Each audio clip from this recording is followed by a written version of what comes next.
Halo, selamat jumpa lagi dalam studi Al-Quran.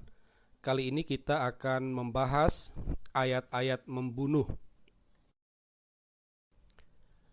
Namun sebelumnya, terlebih dahulu kita akan coba menyatukan pemahaman kita tentang Al-Quran. Umumnya, orang mengatakan atau keyakinan umat Islam mengatakan Al-Quran itu merupakan wahyu langsung dari Allah, wahyu yang langsung turun dari surga. Nah, ini artinya apa? Apa yang tertulis dalam Al-Quran itu diyakini sebagai kata-kata Allah sendiri, bukan kata-kata manusia. Jadi tidak ada unsur manusia di dalamnya, ya. Nah, Al-Quran juga dilihat sebagai kitab kebenaran. Dasar dari keyakinan ini adalah Al-Quran itu merupakan wahyu Allah, Allah yang diyakini sebagai maha benar. Oleh karena itu, apa yang tertulis di dalamnya itu tidak bisa salah, ya. Nah, Al-Quran juga dilihat sebagai kitab yang jelas. Kata jelas di sini sering dimaknai dengan terang benderang. Karena apa? Karena Allah memang sudah memudahkan wahyunya sehingga tidak membutuhkan banyak tafsiran-tafsiran lain lagi. Nah, terakhir kita melihat Al-Quran itu adalah pedoman bagi umat Islam. Di dalam Al-Quran itu ada banyak tuntunan yang harus diikuti oleh umat Islam. Nah, sekarang kita akan fokus melihat ayat-ayat membunuh yang ada dalam Al-Quran. Apa yang dimaksud dengan ayat-ayat membunuh ini? Maksudnya sederhana saja. Ayat-ayat membunuh itu adalah ayat di mana di dalamnya itu ada kata dasar bunuh. Ya, jadi memang tidak hanya fokus pada kata bunuh saja, tetapi juga pada perluasannya, ya. Misalnya di dalam ayat tersebut ada kata misalnya bunuhlah, membunuh, dibunuh atau pembunuhan dan lain-lain, ya. Jadi kalau ada kata itu, maka ayat tersebut masuk dalam kategori ayat membunuh. Nah, kita lihat faktanya tentang ayat-ayat membunuh dalam Al-Quran. Ternyata ayat-ayat membunuh ini terdapat dalam 23 surah dengan 78 ayat. Ya, semuanya tersebar dalam surah Makkiyah dan surah Madaniyah. Namun terbanyak ada dalam surah Madaniyah. Idealnya ayat-ayat membunuh ini bisa lebih banyak lagi apabila kita menggunakan kata kunci lain. Misalnya, membinasakan, memusnahkan, gugur. Ya, 3 kata ini memiliki padanan kata dengan bunuh. Ya, nah kalau itu diikutkan, maka jumlah ayat-ayat membunuh bisa tambah banyak. Ya, karena apa? Kata membinasakan itu ada dalam 53 ayat, memusnahkan terdapat pada 9 ayat, gugur ada pada 11 ayat. Nah, sekarang kita melihat konteks waktu dari ayat-ayat membunuh. Setidak-tidaknya ada 2 konteks waktu, yaitu waktu lampau dan waktu kini. Waktu lampau itu adalah waktu sebelum masa Muhammad. Misalnya pada masa Yusuf, pada masa Musa, pembunuhan yang terjadi pada masa Ibrahim, masa Daud, dan lain sebagainya.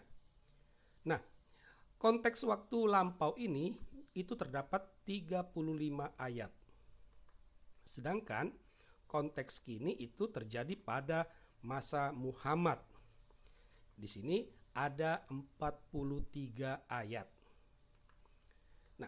Dari sini muncul kesan bahwa pesan membunuh itu sangat kuat dalam Al-Quran. Dan itu merupakan kehendak Allah. Dan dan dijadikan pedoman hidup bagi umat Islam. Sekarang kita akan melihat jenis ayatnya, ya. Setidak-tidaknya kami membagi jenis ayat membunuh ini dalam dua kategori, yaitu pernyataan dan perintah. Pernyataan itu misalnya informasi, keadaan atau situasi, ya. Misalnya ayat di mana di dalam terdapat kata pembunuhan, membunuh, dibunuh, model seperti itu. Sedangkan jenis ayat perintah itu berarti ajakan untuk membunuh atau ajakan untuk tidak membunuh, ya. Nah, jenis ayat perintah itu hanya terdapat 8 ayat. Ya, hanya dapat 8 ayat saja. Dari sini kita menemukan kesan, ya, membunuh itu adalah kehendak Allah. Dan itu menjadi salah satu pedoman hidup umat Islam. Karena apa ya? Karena Allah sudah menghendaki. Sehingga mau tidak mau umat Islam kalau dia taat kepada Allah, ya dia harus membunuh. Ya, itu.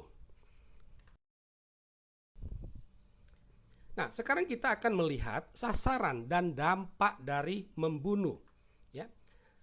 Siapa sasaran yang harus dibunuh, ya, yang diperintahkan untuk membunuh oleh Allah itu? Nah, sasarannya itu adalah orang kafir dan juga orang munafik, ya. Orang kafir itu bisa didefinisikan dengan orang yang bukan Islam, ya. Karena apa? Karena mereka tidak menerima Muhammad sebagai nabi, tidak menerima Al-Quran sebagai kitab suci. Sedangkan orang munafik itu adalah orang Islam yang tidak melaksanakan kewajiban Islamnya. Nah, dua kelompok orang ini, kaum ini, inilah menjadi sasaran untuk dibunuh.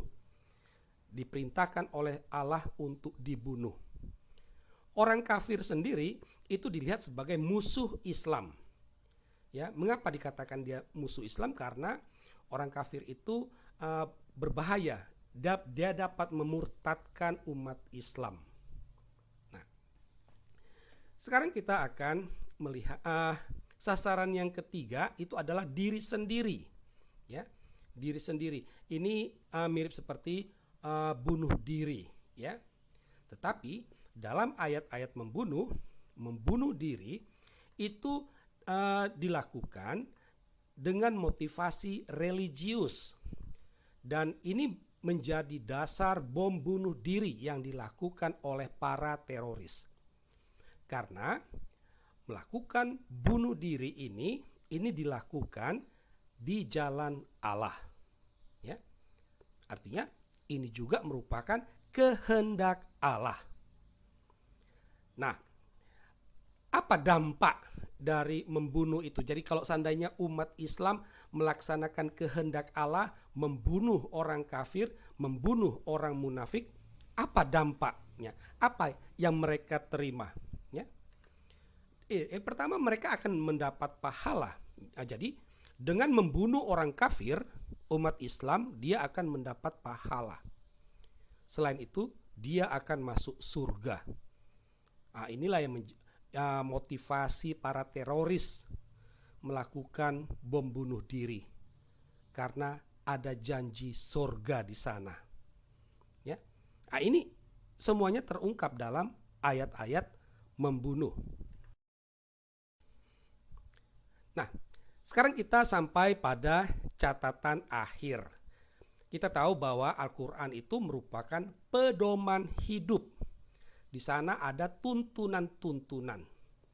Nah, terkait dengan ayat-ayat membunuh, maka bisa dikatakan membunuh adalah salah satu kewajiban umat Islam. Karena ini merupakan kehendak Allah. Ya. Nah, dengan membunuh, umat akan mendapat pahala. Ya, karena Allah sendiri sudah menjanjikannya. Itu. Bunuh diri pada jalan Allah itu dilihat sebagai jaminan masuk surga. Inilah yang menjadi motivasi para teroris. Ya. Dan motivasi itu ada di dalam Al-Quran. Dan Al-Quran merupakan wahyu Allah. Sehingga bisa dikatakan ini merupakan kehendak Allah. Nah, menjadi pertanyaan ya yang dapat kita ajukan ya, apakah Islam bisa dikatakan sebagai agama yang baik dengan melihat pedoman-pedoman tadi? Ya. Patutkah Islam disebut sebagai agama kasih? Saya tidak mau memberi jawabannya. Saya serahkan jawabannya kepada Anda sekalian. Sekian dan terima kasih.